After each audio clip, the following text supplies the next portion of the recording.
приходила домой, то есть там, ну не помню, я уже сейчас не помню, то ли полчетвертого, то ли полпятого она уже дома была. Жили там с тещей они. Она говорила, все.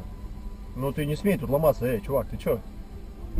Пиздец, Ой. блядь, и чем тебя тушить теперь?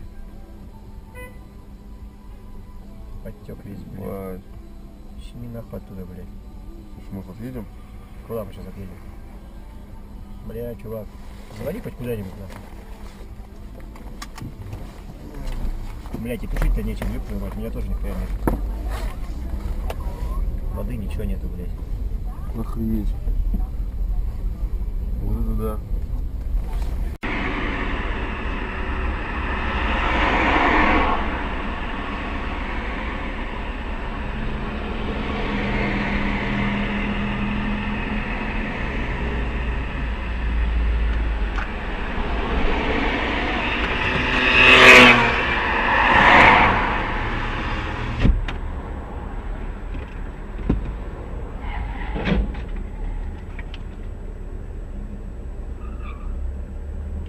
О, Господи!